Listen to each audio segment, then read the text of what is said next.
Everyone, ಮತ್ತೊಮ್ಮೆ ಪ್ರಿಯಾನ್ಸ್ ಟಾರೋಗೆ ಸ್ವಾಗತ. ಇವತ್ತಿನ ರೀಡಿಂಗ್ನಲ್ಲಿ ನಿಮಗೆ ಪ್ರತಿದಿನ ನೆನಪಾಗೋ ವ್ಯಕ್ತಿ ಮನಸ್ಸಲ್ಲಿ ಏನಿದೆ ಆ ಒಂದು ಟಾಪಿಕ್ ತಗೊಂಡು ಇವತ್ತಿನ ರೀಡಿಂಗ್ ಮಾಡ್ತಾ ಇದ್ದೀನಿ. ಇದೊಂದು ಟೈಮ್ಲೆಸ್ ಜನರಲ್ ರೀಡಿಂಗ್ ಆಗಿರುತ್ತೆ, ಹಾಗೆ ಕಲೆಕ್ಟಿವ್ ಎನರ್ಜಿನಲ್ಲಿರುತ್ತೆ. ಯಾರ್ಯಾರು ನನಗೆ ಸಬ್ಸ್ಕ್ರೈಬ್ ಮಾಡ್ತಾ ಇದ್ದೀರಾ, ಕಮೆಂಟ್ಸ್ ಮಾಡ್ತಾ ಇದ್ದೀರಾ, lot of thanks to you. ಯಾರೋ ನಿಮಗೆ ಪ್ರತಿದಿನ ನೆನಪಾಗ್ತಾರೆ. ಆ ವ್ಯಕ್ತಿ ನಿಮ್ಮಿಂದ ದೂರ ಆಗಿದ್ರೂ ಅವ್ರ ನೆನಪುಗಳಿಂದ ನೀವು ದೂರ ಆಗಿಲ್ಲ. ಈಗ ಅವರು ನನ್ನ ಬಗ್ಗೆ ಏನು ಯೋಚನೆ ಮಾಡ್ತಾ ಇದ್ದಾರೆ, ಅವ್ರ ಮನಸ್ಸಲ್ಲಿ ಏನಿದೆ, ಹಾಗೆ ನೀವು ಯೋಚನೆ ಮಾಡ್ತಾ ಇದ್ದರೆ ನಿಮಗೋಸ್ಕರ ಈ ರೀಡಿಂಗ್ ಅನ್ಕೋತೀನಿ. ಇದಕ್ಕೆ ಏನು ಕಾರ್ಡ್ಸ್ ಬರುತ್ತೆ? ಡೆತ್ ಕಾರ್ಡ್ ಬರ್ತಾ ಇದೆ, 6 ಆಫ್ ಸಾರ್ಡ್ಸ್ ಇದೆ, ಹಾಗೆ ನೈಟ್ ಆಫ್ ಪೆಂಟಿಕಲ್ಸ್ ಬರ್ತಾ ಇದೆ, 6 of cups, king of cups ಇದೆ. ಇಲ್ಲೊಂದು ವಾಟರ್ ಎನರ್ಜಿ ಸ್ಟ್ರಾಂಗ್ ಆಗಿ ಬರ್ತಾ ಇದೆ, ಹಾಗೆ ಇಲ್ಲಿ ಹೆರಫೆಂಟ್ ಇದೆ. ಈ ಕನೆಕ್ಷನಲ್ಲಿ ಏನೋ ಸಡನ್ ಚೇಂಜಸ್ ಆಗಿದೆ. ಇದ್ದಕ್ಕಿದ್ದ ಹಾಗೆ ಅವ್ರು ನಿಮ್ಮಿಂದ ದೂರ ಆಗಿದ್ದಾರೆ. ಇಬ್ಬರಲ್ಲೂ ಏನೋ ಭಿನ್ನಾಭಿಪ್ರಾಯಗಳಿತ್ತು. ಈಗಲೂ ನಿಮ್ಮ ಜೊತೆ ಕನೆಕ್ಷನ್ನಲ್ಲಿದ್ದಾರೆ, ಆದರೆ ಅಂಥ ಮಾತುಕತೆಗಳಿಲ್ಲ, ಮೊದಲಿನ ಉತ್ಸಾಹ ಇಲ್ಲ. ಏನೋ ನೆಗೆಟಿವ್ ಫೀಲಿಂಗ್ಸ್ ಇದೆ, ನೆಗೆಟಿವ್ ಥಾಟ್ಸ್ ಇದೆ ಮನಸ್ಸಲ್ಲಿ. ಆದರೆ ನಿಮ್ಮ ನೆನಪುಗಳಿದೆ, ನಿಮ್ಮ ಜೊತೆ ಮಾತಾಡಿದಂಥ ಮಾತು, ಯಾವುದೋ ಕೆಲವು ಸನ್ನಿವೇಶಗಳು ಅವ್ರಿಗೆ ನೆನಪಾಗ್ತಾ ಇರುತ್ತೆ. ಇಮೋಷನಲ್ ಆಗಿದ್ದಾರೆ, ಮನಸ್ಸಲ್ಲಿ ನೂರಾರು ಭಾವನೆಗಳಿದೆ. ಇವರೊಂದು ಕಲ್ಪನಾ ಲೋಕದಲ್ಲಿರುವಂತಹ ವ್ಯಕ್ತಿ ಹಾಗನ್ನಿಸ್ತಾ ಇದೆ. ನಿಮ್ಮ ಬಗ್ಗೆ ಕನಸುಗಳಿದೆ, ಆದರೆ ಯಾಕೋ ಏನೋ ಆ್ಯಕ್ಷನ್ ತಗೊಳಕ್ಕಾಗ್ತಾ ಇಲ್ಲ. ನಿಮ್ಮ ಹತ್ರ ಅದನ್ನು ಎಕ್ಸ್ಪ್ರೆಸ್ ಮಾಡಿಕೊಂಡೂ ಇಲ್ಲ. ಇಲ್ಲಿ ನಿಮ್ಮ ಎನರ್ಜಿ ನೋಡೋಣ. ನೀವೇನು ಯೋಚನೆ ಮಾಡ್ತಾ ಇದ್ದೀರಾ ಆ ವ್ಯಕ್ತಿ ಬಗ್ಗೆ? ಸೈಲೆಂಟ್ ಆಗಿದ್ದೀರಾ, ಆದರೆ ಏನೋ ಎಕ್ಸ್ಪೆಕ್ಟೇಷನ್ಸ್ ಇದೆ, ಕನ್ಫ್ಯೂಷನ್ಸ್ ಇದೆ. ಆ ವ್ಯಕ್ತಿನಲ್ಲಿ ಮನಸ್ಸಲ್ಲಿ ಏನಿದೆ ಅನ್ನೋದು ತಿಳ್ಕೊಳ್ಳುವಂಥ ಉತ್ಸಾಹ ಇದೆ ನಿಮಗೆ. ಇಲ್ಲಿ ನೈಟ್ ಆಫ್ ವೈನ್ಸ್ ಬರ್ತಾ ಇದೆ. ಆಗಾಗ ನೀವು ವಿಚಾರಿಸಿರೋದಿದೆ, ಅವರನ್ನು ಸಿಟ್ಟು ಮಾಡ್ಕೊಂಡಿರೋದು ಇದೆ, ಆದರೆ ನಿಮ್ಮ ಯಾವುದೇ ಪ್ರಯತ್ನಗಳಿಗೆ ಏನೂ ಹೇಳ್ತಾ ಇಲ್ಲ. ಈ ವಿಷಯ ನಡೆದಾಗ ಸ್ವಲ್ಪ ದಿನ ನಿಮ್ಮ ಜೊತೆ ಮಾತಾಡೋದೇ ಕಡಿಮೆ ಮಾಡ್ತಾರೆ. ಅದು ನಿಮಗೆ ಬೇಜಾರಾಗುತ್ತೆ. ಮತ್ತು ಮೊದಲಿನ ಥರ ನಾರ್ಮಲ್ ಆಗಿರ್ತಾರೆ, ಚೆನ್ನಾಗಿ ಮಾತಾಡ್ಕೊಂಡಿರ್ತಾರೆ. ಕಮಿಟ್ಮೆಂಟ್ ವಿಷಯ ಬಂದಾಗ ನಿಮ್ಮಿಂದ ದೂರ ಆಗೋದಿದೆ. ಈಗೀಗ ನೀವು ಅದ್ರ ಬಗ್ಗೆ ಮಾತಾಡೋದೇ ಬಿಟ್ಬಿಟ್ಟಿದ್ದೀರಾ. ಆದ್ರೂ ಮನಸ್ಸಲ್ಲಿ ಯೋಚನೆ ಆಗುತ್ತೆ, ಈ ವ್ಯಕ್ತಿಗೆ ನನ್ನ ಮೇಲೆ ಮನಸ್ಸು ಇದೆಯಾ ಇಲ್ವಾ, ಇವ್ರು ಯಾಕೆ ಹೀಗೆ, ಹಾಗೆ ನೀವು ಯೋಚನೆ ಮಾಡೋದಿದೆ.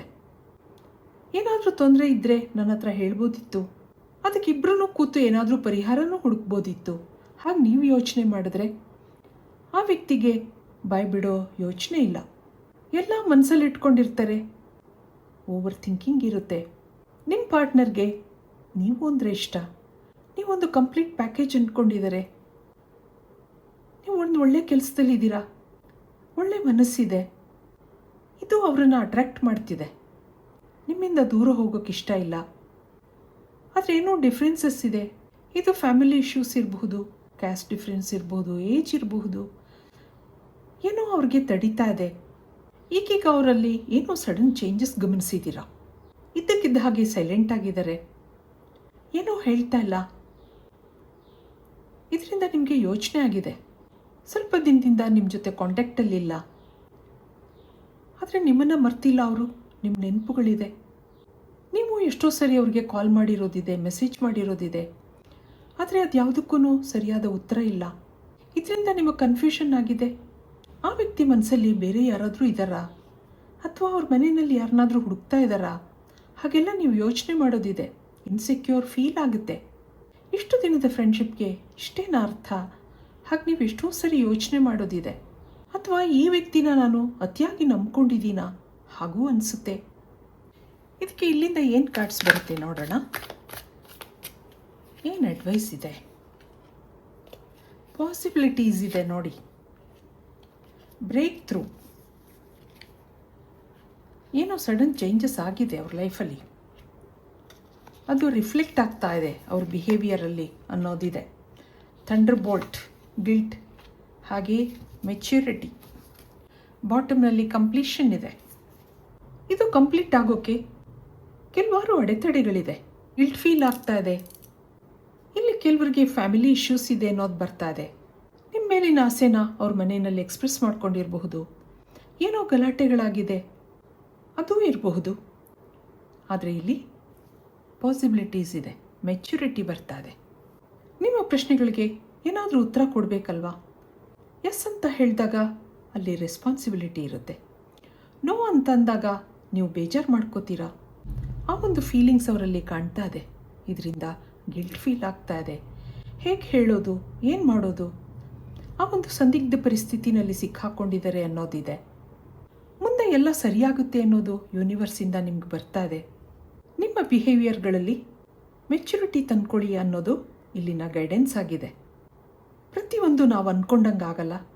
ಸ್ವಲ್ಪ ಕಾಲ ಕಾಯಬೇಕಾಗುತ್ತೆ. ಕೂತು ಮಾತಾಡಿ ಎಲ್ಲನೂ ಬಗೆಹರಿಸ್ಕೋಬೇಕಾಗತ್ತೆ.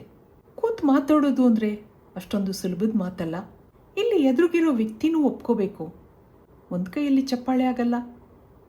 ಅವರೇ ಮಾತಾಡದೆ ಸೈಲೆಂಟ್ ಆಗಿರುವಾಗ ನಿಮ್ಗೊಂಥರ ಕಟ್ಟಿ ಹಾಕಿದಂಥ ಪರಿಸ್ಥಿತಿ ಇದೆ ಇಲ್ಲಿ. ಎಷ್ಟೋ ಸರಿ ನೀವು ಅವರಿಗೆ ಅರ್ಥ ಆಗೋ ಹಾಗೆ ಹೇಳಿದ್ದೀರಾ. ಮನೆಯಲ್ಲಿ ನನಗೆ ಪ್ರೆಷರ್ ಇದೆ, ನೀವೇನಾದರೂ ಉತ್ತರ ಕೊಡಿ, ಹಾಗೆ ನೀವು ಕೇಳಿರೋದಿದೆ. ಅದಕ್ಕೆ ಅವರು ಒಂದೊಂದ್ಸರಿ ಸೈಲೆಂಟ್ ಆಗಿರ್ತಾರೆ. ಆದರೆ ನಿಂಗೆ ಇಷ್ಟ ಆದರೆ ನೀನು ಮುಂದುವರಿಬಹುದು ಅನ್ನೋ ಉತ್ತರನೂ ಸಿಕ್ಕಿದೆ ಅವರಿಂದ. ಅವ್ರ ಮನಸ್ಸಲ್ಲಿ ಇನ್ನೇನಿದೆ ಕೇಳೋಣ.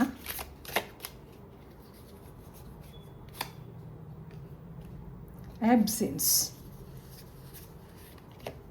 ಮತ್ತೊಂದು ನೆಗ್ಲೆಕ್ಟೆಡ್, ಹಾಗೆ ರಿಯೂನಿಯನ್ ಬರ್ತಾ ಇದೆ ನೋಡಿ. ನಿಮ್ಮನ್ನು ಮಿಸ್ ಮಾಡ್ಕೋತಾ ಇದ್ದೀನಿ ಅನ್ನಿಸ್ತಾ ಇದೆ ಅವ್ರಿಗೆ.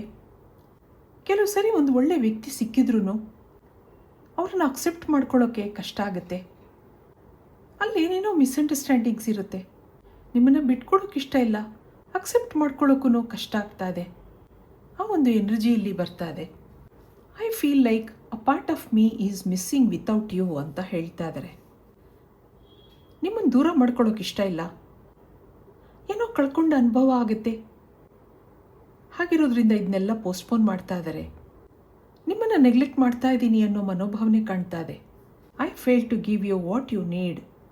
ನೀವು ಆಶಾಭಾವನೆಯಿಂದ ಅವ್ರಿಗೋಸ್ಕರ ಕಾಯ್ತಾ ಇದ್ದೀರಾ. ಅವರಿಂದ ಫಾರೆವರ್ ರಿಲೇಷನ್ಶಿಪ್ ಕೇಳ್ತಾ ಇದ್ದೀರಾ. ಜೀವನ ಪೂರ್ತಿ ಇಬ್ಬರು ಒಟ್ಟಿಗೆ ಇರಬೇಕು ಅನ್ನೋ ಆಸೆ ನಿಮ್ಮದಾಗಿದೆ. ಆದರೆ ಅವ್ರಿಗೆ ಎಸ್ ಅಂತ ಹೇಳೋಕ್ಕೆ ಕಷ್ಟ ಆಗ್ತಾ ಇದೆ. ಆದರೆ ಫೈನಲ್ ಆಗಿ ಇಲ್ಲಿ ರಿಯೂನಿಯನ್ ಕೊಡಬೇಕು ಅನ್ನೋದು ಅವ್ರ ಮನಸ್ಸಾಗಿದೆ. We will always come back to each other. ಎಷ್ಟೋ ಸರಿ ನಿಮ್ಮಿಂದ ದೂರ ಆಗಿದ್ದಾರೆ, ಆದರೆ ನಿಮ್ಮ ನೆನಪುಗಳಿಂದ ದೂರ ಆಗೋಕ್ಕಾಗ್ತಾ ಇಲ್ಲ ಅವ್ರಿಗೆ. ಮತ್ತೆ ರಿಯೂನಿಯನ್ ಆಗಬೇಕು ಅನ್ನೋ ಮನಸ್ಸಿದೆ ಅವ್ರಿಗೆ. ಇದಕ್ಕೆ ಏಂಜಲ್ಸಿಂದ ಒಂದು ಮೆಸೇಜ್ ನೋಡೋಣ ಏನು ಬರುತ್ತೆ. ಇಲ್ಲಿ ವುಮನ್ ಹೋಲ್ಡಿಂಗ್ ಎ ಹಾರ್ಟ್ ಬರ್ತಾ ಇದೆ ನೋಡಿ. ಅಪ್ರಿಸಿಯೇಷನ್, ನಿಮ್ಮನ್ನು ಅವರು ಅಪ್ರಿಷಿಯೇಟ್ ಮಾಡ್ತಾರೆ. ಹಾಗಿರೋದ್ರಿಂದ ನಿಮ್ಮನ್ನು ಬಿಟ್ಕೊಡೋಕೆ ಇಷ್ಟ ಇಲ್ಲ ಅವ್ರಿಗೆ. ಇಲ್ಲಿ ವುಮನ್ ಹೋಲ್ಡಿಂಗ್ ಎ ಹಾರ್ಟ್ ಬರ್ತಾ ಇದೆ. ಹಾಗಿರೋದ್ರಿಂದ ಇಲ್ಲಿ ಮತ್ತೆ ರಿಯೂನಿಯನ್ ಇದೆ. ನಂಬರ್ 2, 4 ಆ್ಯಂಡ್ 8 ನಿಮಗೆ ಪ್ರಾಮಿನೆಂಟ್ ಆಗಿ ಬರ್ತಾ ಇದೆ. ಇದಕ್ಕೆ ಇಲ್ಲಿಂದ ಕೆಲವು ಸಿಂಬಲ್ಸ್ ನೋಡೋಣ ಏನು ಬರುತ್ತೆ.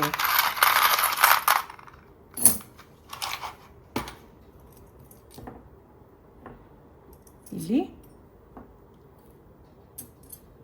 ಏನೇನಿದೆ ನೋಡೋಣ.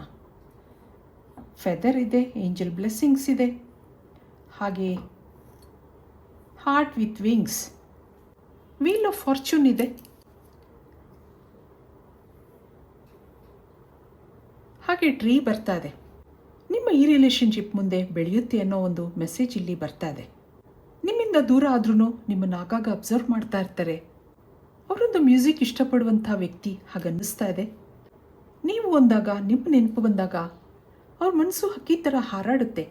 ಇಲ್ಲಿ ನಿಮ್ಮ ಜೊತೆ ಜೀವನ ಪೂರ್ತಿ ಕಳಿಬೇಕು, ನಿಮ್ಮ ಜೊತೆ ಟ್ರಾವೆಲ್ ಮಾಡಬೇಕು, ಹಾಗೆಲ್ಲ ಅವರು ಏನೇನೋ ಕನಸುಗಳಿದೆ. ಇದಕ್ಕೆಲ್ಲ ಆ ಏಂಜಲ್ ಬ್ಲೆಸ್ಸಿಂಗ್ಸ್ ಇದೆ. ಫೆದರ್ ಬರ್ತಾ ಇದೆ ಇಲ್ಲಿ. ಹಾಗಿರೋದ್ರಿಂದ ಬಿ ಹ್ಯಾಪಿ ಆ್ಯಂಡ್ ಪಾಸಿಟಿವ್. ಇದು ಇವತ್ತಿನ ರೀಡಿಂಗ್ ಆಗಿರುತ್ತೆ. ಮತ್ತೆ ಇಂಥದ್ದೇ ರೀಡಿಂಗ್ ಕೇಳಬೇಕು ಅನಿಸಿದ್ರೆ ನನ್ನ ವೀಡಿಯೋಸ್ನ ಲೈಕ್ ಮಾಡಿ, ಶೇರ್ ಮಾಡಿ, ಸಬ್ಸ್ಕ್ರೈಬ್ ಮಾಡಿ. Thank you for watching. Be happy always.